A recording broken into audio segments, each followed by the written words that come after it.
Hello student, good morning. अब अपन संयुक्त फलन के नेक्स्ट टॉपिक में अपन पढ़ेंगे प्रतिलोम फलन, या पढ़ेंगे प्रतिलोम फलन, जिसको अपन बोलते हैं इनवर्स फंक्शन। इसमें पढ़ेंगे अपन प्रतिलोम फलन, इसको क्या बोलते हैं, इनवर्स फंक्शन। ये पढ़ेंगे इसके बारे में आज। अब इसको पढ़ने के लिए अब इसमें क्या बोला है, प्रतिलोम फलन का क्या निकालना है, प्रतिलोम निकालना है। फलन का क्या निकालना है आपको, प्रतिलोम निकालना है। मतलब किसी भी फलन का आपको इनवर्स निकालना है। प्रतिलोम मतलब क्या होगा, उल्टा होगा। प्रतिलोम होता क्या है, उल्टा। तो हमने ये देखा था कि y बराबर क्या लिखा था, आपको fx लिखा था, यही तो काम किया था। तो उसमें क्या होता था, x का मान रखता था और y का मान निकलता था। यही तो हो रहा था। हो क्या रहा था, x का मान रखता था और y का मान निकलता था। x का मान रखता था और y का मान क्या हो रहा था, निकल कर आ रहा था। अब यहां पर क्या होगा, अब y का मान रखूंगा, उल्टा करेंगे। y का मान रखूंगा और किसका मान निकालूंगा, x का मान निकालूंगा। अच्छा, ये कैसे होगा कि y का मान रखो, x का मान, बस कुछ नहीं, आप इस f को इधर भेज दो और अब क्या लिखो, x बराबर में, तो ये क्या बन जाएगा, f जब y के साथ लगेगा तो क्या हो जाएगा, f inverse y, f inverse y, ये होगा आपका। अब y का मान रखोगे, अब किसका मान निकलेगा, x का मान निकलेगा। यही क्या होता है, इनवर्स फंक्शन होता है। ये जो f इनवर्स क्या है, f इनवर्स फलन f का प्रतिलोम फलन होता है। f इनवर्स क्या होता है, f का प्रतिलोम फलन होता है। अब इसमें दो टाइप के अपन इनवर्स निकालेंगे। क्या बोल रहा हूं मैं, दो टाइप का आपको क्या निकालना है, इनवर्स निकालना। एक तो ये निकालना है फलन, पूरे फलन का इनवर्स। दो टाइप के होते हैं, निकालते हैं अपन। पूरे फलन का आप इनवर्स निकाल दो, या फलन के अंदर चाहे फलन के अंतर्गत किसी एक अवयव का प्रतिलोम निकालना होता है। दो प्रकार के होते हैं, पूरे फलन का निकाल दो या फलन के अंतर्गत किसी एक अवयव का प्रतिलोम निकालना होता है। तो दोनों अलग अलग प्रकार के होते हैं, मतलब दोनों के लिए कॉन्सेप्ट क्या है, अलग अलग है। तो अपन फर्स्ट बात करूंगा मैं अभी आपसे कि किसी फलन f के अंतर्गत किसी एक अवयव का प्रतिलोम ज्ञात करना। किसी फलन f के अंतर्गत किसी एक अवयव का प्रतिलोम ज्ञात करना। अब आपको क्या करना है कि किसी फलन के अंतर्गत आपको किसी एक अवयव का प्रतिलोम ज्ञात करना है। अच्छा, ये कैसे निकालते हैं, इसके बारे में देखते हैं अपन। तो इसमें क्या करना है, आप ध्यान से देखना। मान लीजिए अपने पास कोई फलन f है जो a से b में परिभाषित है। f क्या है आपका, a से b में क्या है, परिभाषित है। अब मान लो a में कोई अवयव है 1 2 3, ऐसे a b c d e इस टाइप से हैं। मान लो यहाँ पर 3 4 ऐसे ले लिया मैंने, 5 ले लिया। एक का a से संबंध है, 2 का b से है, 3 का b से है, 4 का c से है, 5 का d से है। ऐसे हमें कोई फलन बनाएंगे। क्या ये फलन है कि नहीं है, इस इधर के सभी प्रांत के सभी अवयवों का संबंध सह प्रांत के किसी एक अद्वितीय अवयव से होना चाहिए। सभी के हैं, फलन है। अब यहाँ पे क्या करेंगे, एफ का प्रतिलोम एफ इनवर्स ज्ञात करते हैं, अब देखो यदि एफ ए से बी है, यहीं पे मैं बगल में लिख दे रहा हूं, एफ इनवर्स क्या होगा, अब उल्टा हो जाएगा, बी से ए में हो जाएगा। एफ क्या था आपका, ए से बी, तो एफ इनवर्स क्या हो जाएगा, बी से ए में हो जाएगा। तो एफ इनवर्स निकालना है आपको। अब आप बनाओगे जब, इधर आपका बी हो जाएगा, इधर आपका क्या हो जाएगा, ए हो जाएगा। अब यहां से यहां कौन बनेगा, एफ इनवर्स। बी में कौन है, ए बी सी, चाहे ऐसे आप रहने तो बी से ए में हो गया। यहाँ पे आपको लिखने की जरूरत नहीं। अब ध्यान से थोड़ा और समझो, किसी एक अवयव का प्रतिलोम ज्ञात कर रहा हूं, यहाँ पर मैंने ये लिखा हुआ है। पूरे फलन का प्रतिलोम ज्ञात करना अलग कहानी है, और किसी एक फलन का प्रतिलोम, पूरे फलन का प्रतिलोम ज्ञात करना, वो उसकी कहानी अलग है। अब यहाँ पे देखो, मैं F1 पर फलन f का मान, यहां से यहाँ कौन फलन है, f है। 1 पे फलन एक का मान कितना है, 1 है। 2 पर फलन का मान बोलो जल्दी से, b है। 3 पे फलन का मान कितना है, b है। देखो 2 का संबंध b से है, 3 का संबंध c से है, सॉरी 3 का संबंध b से है। 4 पर फलन का मान कितना है, c है। 5 पर फलन का मान कितना है, d है। अब ये तो फलन f है, जो हमने अलग अलग लिख दिया है।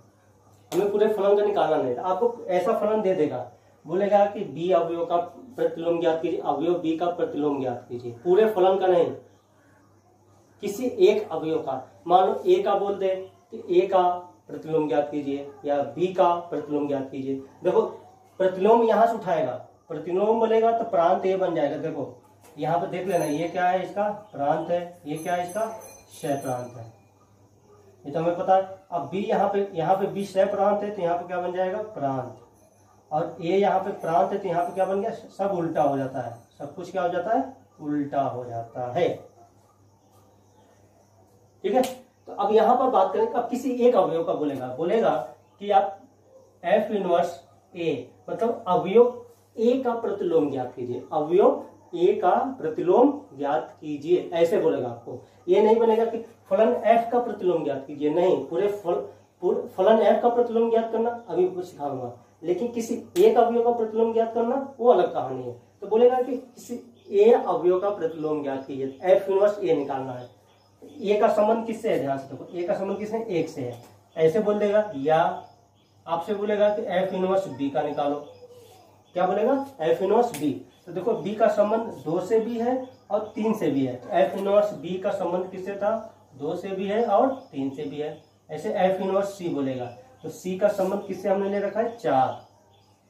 ऐसे एफ इनवर्स डी किससे संबंध में है, 5 से है। अच्छा एफ इनवर्स ई बोल दे, आपसे क्या बोल दे कि एफ इनवर्स, सब में या लगा रखा है मैंने, या बोले एफ इनवर्स ई।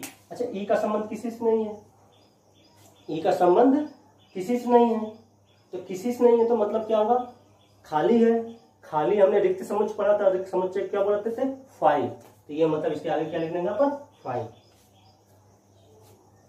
ठीक है, अब यहां पर ये दिमाग बैठा लेना, एफ में ए प्रांत है, बी क्षय प्रांत है। एफ इनवर्स में बी क्या हो जाएगा, प्रांत, ये क्या हो जाएगा, क्षय प्रांत। एग्जाम्पल नंबर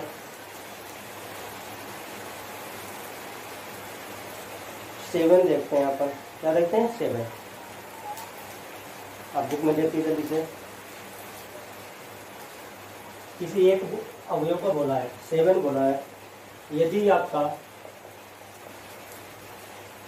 कोई एफ है, आर से आर में हो, और एफ एक्स की परिभाषा जो दे रखा है उसमें एक्स स्क्वायर 5x प्लस में 9 हो, तो आपको बोला है कि एफ इनवर्स 8 तथा एफ इनवर्स 9 का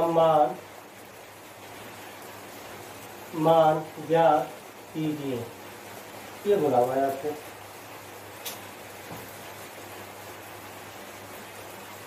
कि एफ क्या हो, आर से आर हो, एफ एक्स इधर का हो, तो एफ इनवर्स 8 और एफ इनवर्स 9 का मान ज्ञात कीजिए।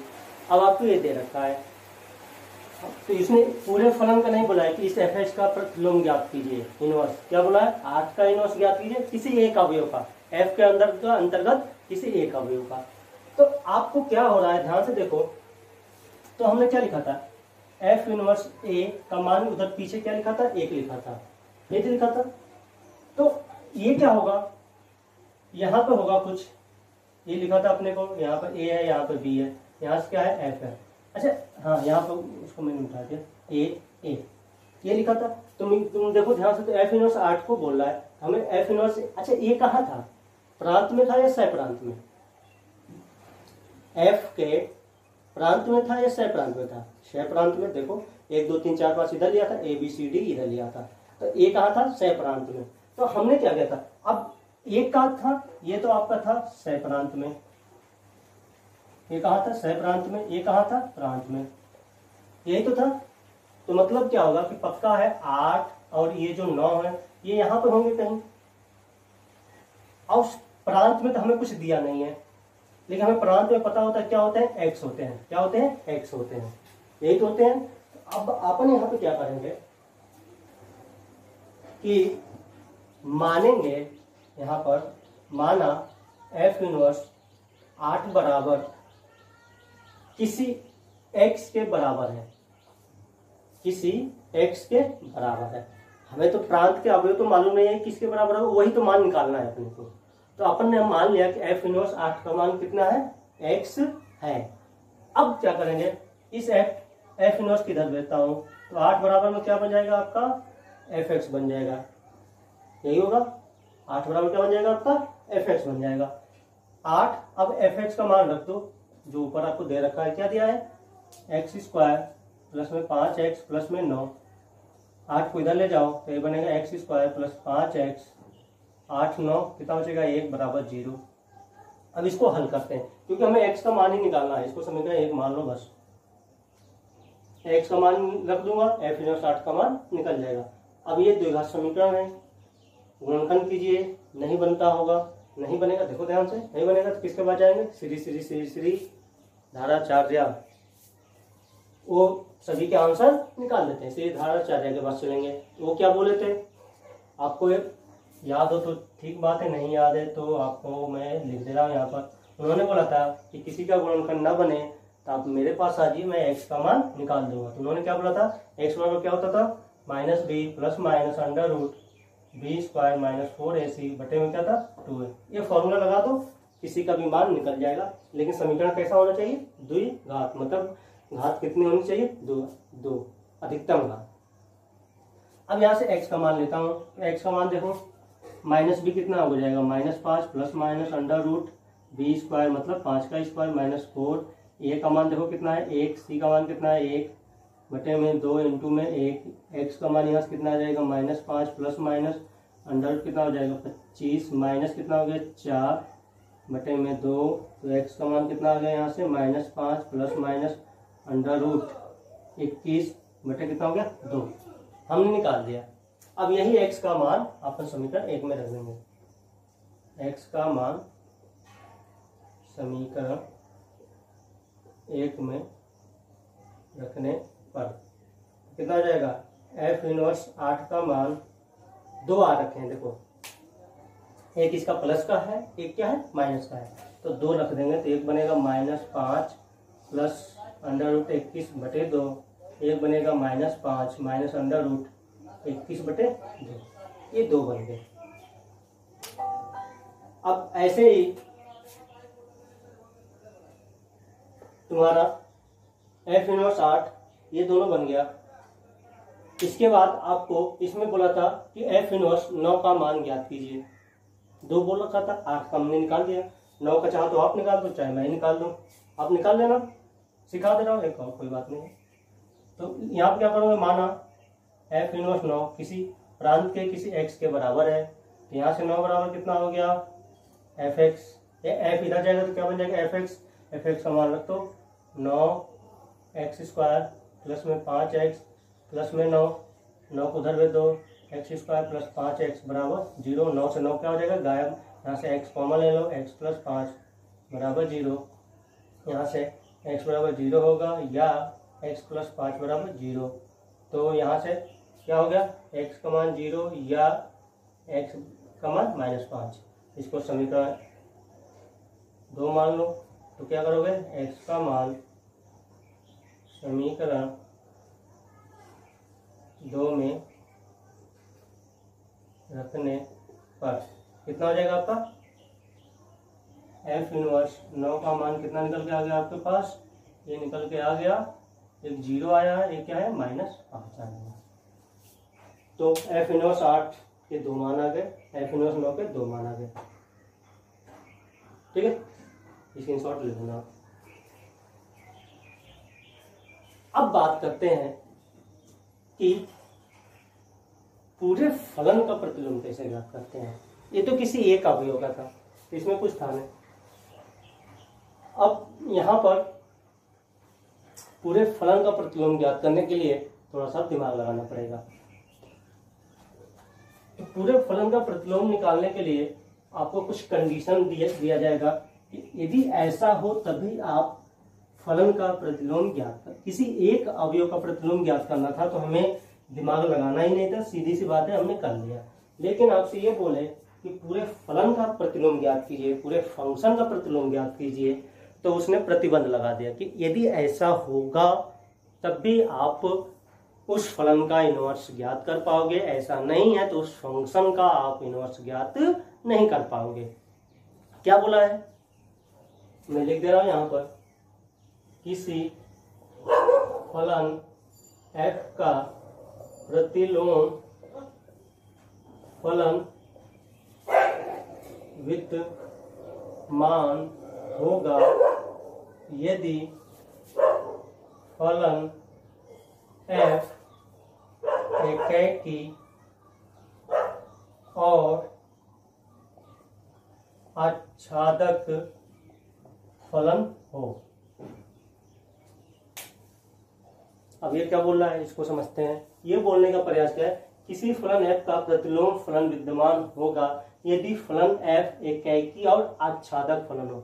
मतलब किसी फलन का आपको इनवर्स निकालना हो, किसी फंक्शन का इनवर्स निकालना हो, तो पहले आप ये चेक करोगे कि फलन एकैकी और आच्छादक है कि नहीं है।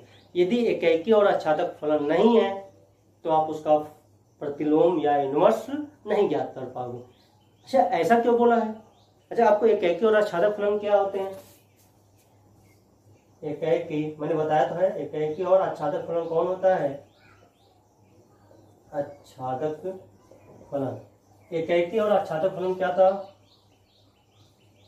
मान लो कोई ए से बी है, 1 2 3 ए बी सी एफ। एकैकी का मतलब क्या था? फलन आपका ए से बी होगा। फलन कहाँ होगा? ए से बी होगा। तो आपका एकैकी क्या था? एक से एक का संबंध। और आच्छादक क्या था? क्षय प्रांत में कोई खाली नहीं बैठना चाहिए।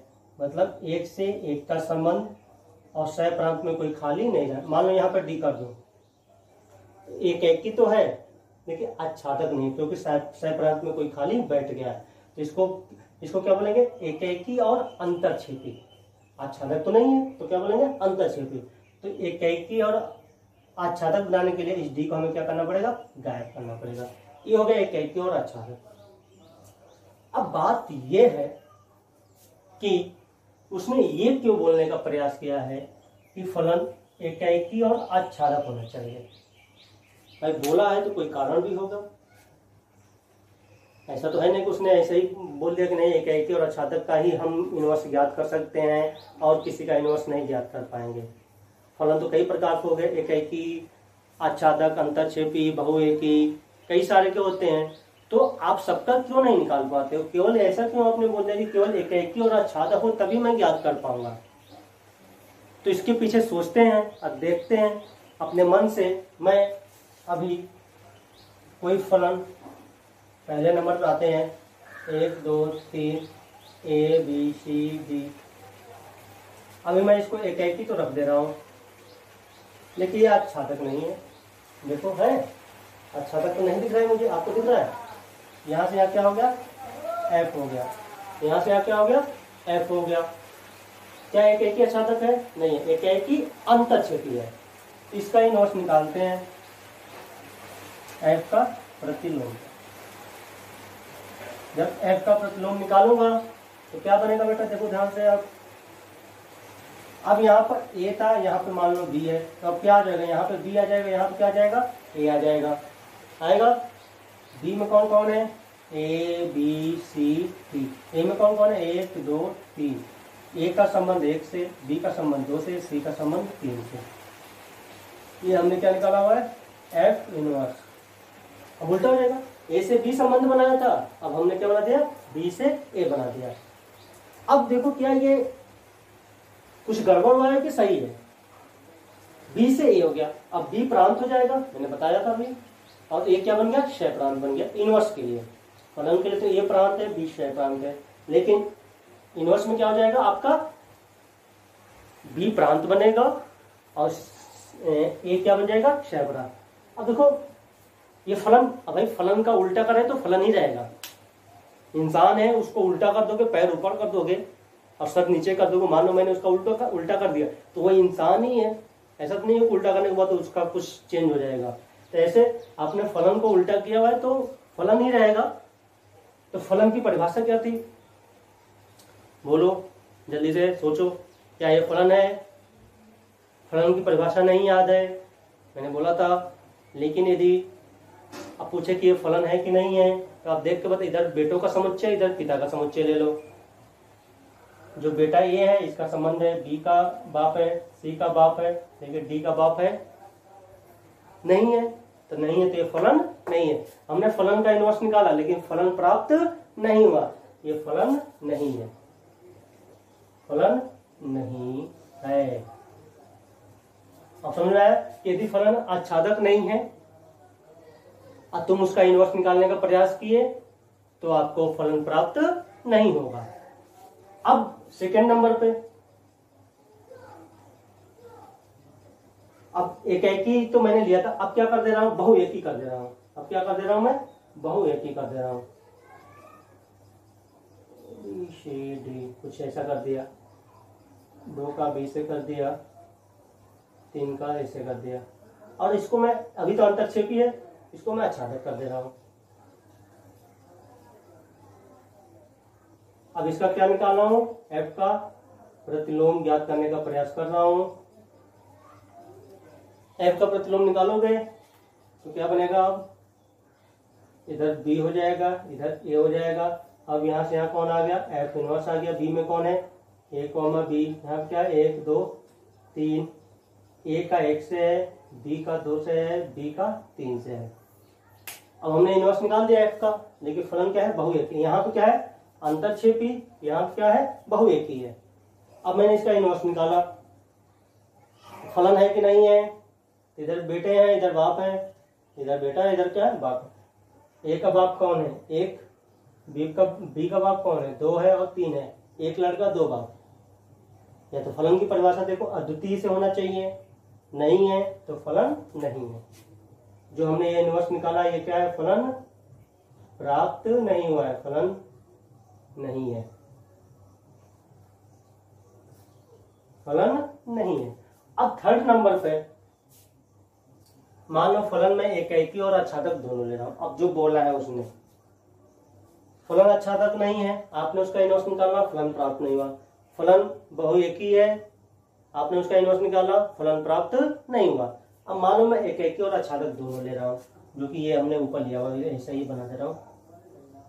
ए B 1 2 3, A B C, F हो गया 1 से ए, 2 से बी, 3 से सी। अब इसका एफ का क्या निकाल रहा हूं, प्रतिलोम। एफ का क्या निकाल रहा हूं मैं, प्रतिलोम। मतलब क्या हो जाएगा, अब ये बी हो जाएगा, ये क्या हो जाएगा, ये हो जाएगा। बी में कौन है, ए बी सी, 1 2 3, यहाँ से यहाँ कौन आ गया, एफ इनवर्स आ गया। तो क्या हो जाएगा, अब यहाँ पर देखो ए का संबंध किससे है, 1 से, बी का संबंध 2 से है, सी का संबंध 3 से। क्या ये फलन है? प्रांत में कोई खाली नहीं बैठना चाहिए, और सभी प्रांत के अवयव जो होते हैं उनके संबंध किसी एक से होना चाहिए, कोई प्रॉब्लम नहीं है। तो फलन जब एकाएकी और आच्छादक होता है तो उसका इनवर्स निकालते हैं तो फलन रहता है। यहाँ पर अंतरक्षेपी इनवर्स निकाला, फलन प्राप्त नहीं हुआ। यहाँ पे फलन बहुएकी इनवर्स निकाला, फलन प्राप्त नहीं हुआ। यहाँ पर एकेकी भी है, आच्छादक भी है, दोनों का इनवर्स निकाला, मैंने दोनों थे, इनवर्स निकाला तो आपको क्या मिल गया, फलन प्राप्त हुआ। तो मतलब ये लाइन जो लिखी हुई है ये सही लिखी है, सोच समझ के, जिसने भी लिखा है सोच समझ के लिखा है। यदि फलन f का प्रतिलोम विद्यमान होगा, किसी फलन f का प्रतिलोम विद्यमान होगा यदि फलन f एकेकी और आच्छादक फलन हो तो आप इसको लिख लेना समझने के लिए। अब यहां पर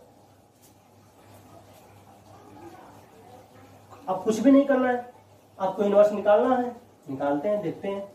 एग्जाम्पल लेता हूं मैं अभी, अब तो कुछ है नहीं क्योंकि आप समझ गए अपन। वो एग्जाम्पल नंबर बुक का ही लेता हूं, अपने बुक का एग्जाम्पल नंबर 9, उदाहरण नंबर 9 पे आते हैं। उसने बोला है कि यदि कोई फलन r से r हो, कोई फलन क्या हो, r से r हो, और फलन की परिभाषा उसने दिया है x⁻³ प्लस में 2, तो आपको सिद्ध करना है कि फलन एकेकी और आच्छादक है। पहले तो आपको उसने एक काम बोला है कि एकेकी और आच्छादक सिद्ध करना है कि फलन एकेकी और आच्छादक है, एक काम बोला है। और फिर बोला उसने कि फलन f का प्रतिलोम ज्ञात कीजिए। सवाल है, समझ लो, पढ़ लो एक बार। क्वेश्चन में बोला है आपसे यदि फलन f r से r में परिभाषित हो और फलन f(x) की जो परिभाषा है वो क्या है, x⁻³ प्लस 2, तो आपको सिद्ध करना है कि फलन एकेकी और आच्छादक है। और उसके बाद फलन f का क्या निकालना है, प्रतिलोम निकालना है। तो देखो ये जो लाइन लिखा है इसमें कि आपको सिद्ध करने के लिए बोला है। यदि उसने बोलता है कि प्रतिलोम निकालिए, तो पहले तो आपको सिद्ध तो करना ही पड़ेगा कि फलन एकेकी आच्छादक है, क्योंकि विद्यमान हुआ कब, जब फलन क्या हो, एकेकी आच्छादक। तो वो सवाल में बोले या न बोले, यदि फलन का इनवर्स पूछ दिया उसने कि फलन का इनवर्स ज्ञात कीजिए, तो आपको उस फलन को एकेकी और आच्छादक सिद्ध करना पड़ेगा। यदि आपने फलन को एकेकी और आच्छादक है तभी आप इसका क्या निकाल सकते हैं, इनवर्स निकाल सकते हो। तो उसने ये बोला है कि एकेकी और आच्छादक सिद्ध कीजिए, हम सिद्ध करेंगे और उसके बाद उसका क्या निकालेंगे, इनवर्स निकालेंगे। तो पहले नंबर पे आपको क्या बोला है उसने कि फलन को एकेकी सिद्ध करना है। तो भाई देखते हैं, फलन f को एकेकी सिद्ध करना है, सिद्ध करना है। फलन f को क्या करना है, एकेकी सिद्ध करना है। तो अब सिद्ध करने के लिए मैंने आपको दोनों सिखा देता हूं कि एकेकी कैसे सिद्ध करते हैं और आच्छादक कैसे सिद्ध करते हैं। तो आप देखते हैं अपन कि कैसे सिद्ध करेंगे। तो अब यहां पर आते हैं, सिद्ध करना है। तो यदि फलन f(x) एकेकी, फलन f(x) एकेकी होगा, फलन f(x) एकेकी होगा यदि f(x1) बराबर f(x2) हो। तो आपको क्या दिखाना है, x1 बराबर x2 for all x1, x2 किस में हो, r में हो। ये r क्या होना चाहिए, प्रांत या सह-प्रांत, प्रांत, क्योंकि एकेकी किस में प्रतिबंध होता है, प्रांत पर। तो x1 और x2 कहां से निकालूंगा, प्रांत से निकालूंगा। और ऐसे भी x1 x2 x है तो x किस में होता है, प्रांत में होता है। तो अपन x1 और x2 किस में निकालेंगे, प्रांत में निकालेंगे। अब यहां से दोनों का मान निकालते हैं। f(x1) f(x) है, f(x1) है, तो x1 का मान निकालना है। तो जहां जहां x होगा वहां क्या रख दूंगा, x1। यहाँ पर x है तो यहाँ पर क्या हो जाएगा, x1⁻³ प्लस 2। ऐसे ही f(x2) क्या हो जाएगा, x2⁻³ प्लस में 2। मैंने आपको जब पिछले लेक्चरों में बताया था कि एकेकी और आच्छादक सिद्ध करना हो तो x की घात 3 पे ही प्लस होगा, कोई माइनस लगा रखा है, वो इसी टाइप का है। अब आपको क्या करना है, f(x1) बराबर क्या करना है, f(x2), ये यहाँ पर हमने कंडीशन लिया हुआ है। तो यहाँ से क्या हो जाएगा, f(x1) का मान क्या है, x1 की घात 3 प्लस में 2, x2 की घात 3 प्लस में 2, 2 से 2 गायब हो गया, x1 की घात 3 बराबर में क्या आ गया, x2 की घात 3, यहाँ से क्या आ गया, x1 बराबर x2। इसलिए फलन f(x) एकेकी फलन है। इसलिए फलन f(x) एकेकी फलन है। मतलब आपने इस फलन f(x) को क्या सिद्ध कर दिया, एकेकी सिद्ध कर दिया। अपना एक काम हो गया। अब आच्छादक सिद्ध करना है। अब आच्छादक के लिए मैंने आपको सिखाया था, सेकेंड काम क्या करना है, फलन f को आच्छादक सिद्ध करना है। अब फलन f(x) को आपको क्या करना है, आच्छादक सिद्ध करना है। मैंने आपको आच्छादक में क्या सिखाया था, सारे स्टेप लिखवा रखे हैं। अब उसी को में चलते हैं। तो अपन पहला काम क्या कहता, फर्स्ट काम क्या था, माना कोई स्वच्छ चर y r में होगा। r से उठाएंगे, लेकिन r दोनों है, प्रांत भी r है, सह प्रांत भी r है। तो आप क्या करोगे, क्या लिखोगे, यहाँ पर y r में है, r को क्या लिखेंगे, इस सह प्रांत से निकालेंगे। क्योंकि आच्छादक किस पे प्रतिबंध होता है, आच्छादक किस पे कंडीशन लगता है, सह प्रांत पे। अब देखो यहाँ पे x1 x2 मैंने प्रांत से लिया था, क्योंकि एकेकी किस पे होता है, प्रांत पे। आच्छादक किस पे होता है, सह प्रांत पे होता है। अब अपन ये जो y लेते हैं, इसी y को मैंने क्या बोला था, f(x) के बराबर लिख लूंगा। याद है, y को f(x) के बराबर लिख लिया। यहाँ से देखो y बराबर f(x) का मान रख दो, क्या है, x की घात 3 प्लस में 2। अब क्या बोलते थे, मैंने बोला था कि y बराबर f(x) रखते हैं। इसको समीकरण 1 माना था। समीकरण 1 को हल करते हैं, समीकरण 1 को हल करते हैं और x का मान y के पदों में ज्ञात करते हैं। तो यहाँ से x का मान निकाल लेते हैं। x की घात 3 बराबर क्या हो जाएगा, y माइनस 2। x बराबर क्या हो जाएगा, y माइनस 2 की घात 1/3। यदि प्रत्येक y के लिए x का मान प्रांत में विद्यमान है तो फलन f क्या होगा, आच्छादक। अब देखो यहाँ पर देखो, ये परिभाषित तो हर जगह होगा, लेकिन मान लो 1 माइनस 2 कर दो तो क्या आएगा, 1/3। ये क्या होगा, माइनस 1 की घात 1/3। यदि यहाँ पर ये दे दिया होता माइनस 1 की घात 1/2, तब तो प्रॉब्लम था। क्योंकि ये जब माइनस की घात 1/2 होता है, देखो ये धनात्मक है, तब तो कोई प्रॉब्लम नहीं है। x क्या है, r है। r क्या है, वास्तविक में सारी संख्याएं होती हैं, केवल काल्पनिक नहीं होता है, और तो सारी संख्याएं होती हैं। जब माइनस की घात 1/3 हो तो वो वास्तविक संख्या देता है। मतलब 1/3 यहाँ पे यदि विषम हो, क्या हो, यहाँ पे क्या हो, विषम हो, तो कोई प्रॉब्लम नहीं है। 1/, में विषम हो और माइनस की घात में हो तो काल्पनिक ना देकर वास्तविक देगा। लेकिन यदि माइनस की घात 1/2 सम संख्या हो, क्या हो, सम संख्या हो, तो वो क्या देता है, काल्पनिक वास्तविक में नहीं होता है। लेकिन यहां पर बटे में क्या है, विषम संख्या है, तो ये क्या देगा, वास्तविक देगा। मतलब कोई भी संख्या देगा, हमें मालूम नहीं, लेकिन वास्तविक देगा। तो यहां पे लिखेंगे समीकरण 1 से प्रत्येक y r कहां से लिया था मैंने, सह प्रांत के लिए x का मान प्रांत में विद्यमान होगा या विद्यमान है, इसलिए फलन f(x) आच्छादक फलन होगा।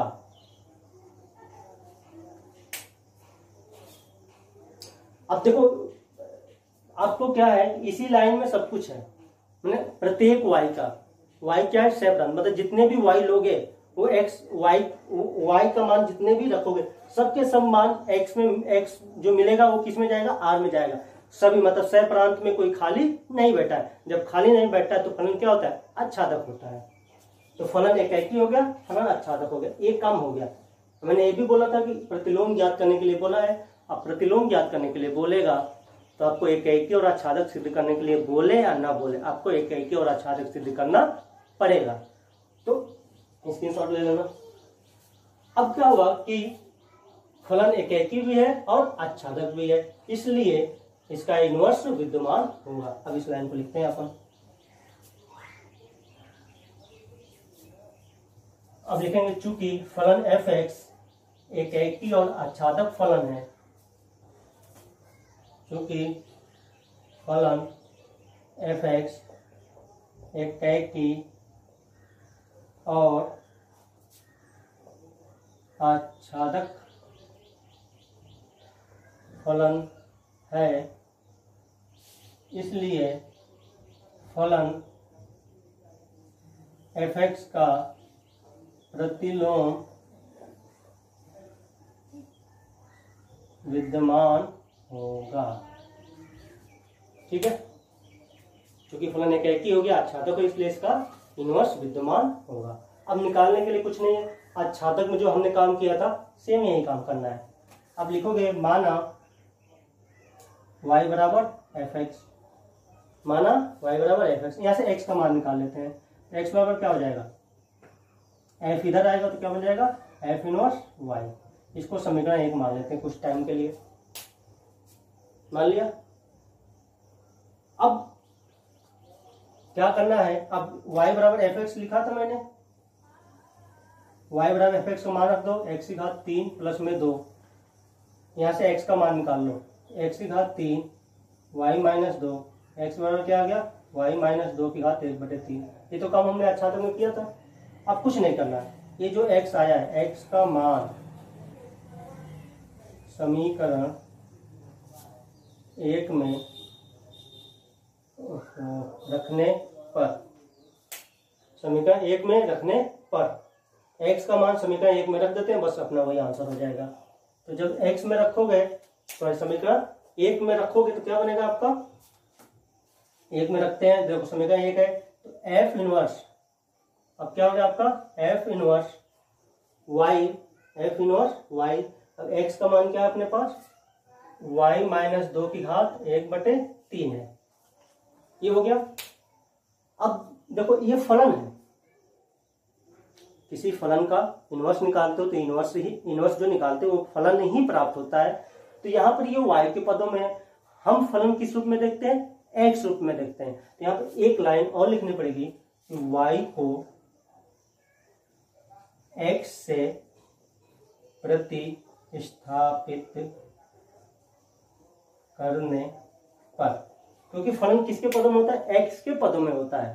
तो आपको क्या करना है कि बस जहां जहां y होगा वहां किससे प्रतिस्थापित कर देंगे, x से। तो ये क्या मिल जाएगा, f इनवर्स x बराबर y की जगह पर क्या रख दिया, x रख दिया, ये क्या बन जाएगा, x माइनस 2 की घात 1/3। यही आपका क्या मिल जाएगा, f का इनवर्स। अब आपके बुक में 1.2 में और एग्जाम्पल में सवाल यह है कि किसी एक अवयव का प्रतिलोम बोला हुआ है और पूरे फलन का प्रतिलोम ज्ञात करने के लिए बोला है। अब सवाल ट्राई कर लेना, क्वेश्चन जो ना हो उसको कमेंट बॉक्स में लिख देना कि सर ये क्वेश्चन नहीं हुआ था। ठीक है, ओके, बाय बाय।